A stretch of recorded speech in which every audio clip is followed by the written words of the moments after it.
In this video, we're going to go over how to reset a student's password in your class.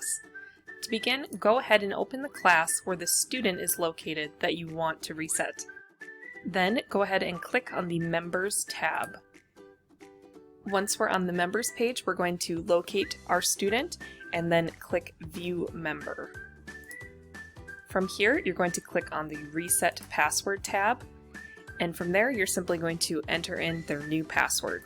After entering in the new password, go ahead and click Update Password. Now we can see that the password has been successfully changed and your student can log in with the password that you provided them with. Once logged in, they can go to their account and reset their password if they choose to do so. And that is how we update a student's password in Educate.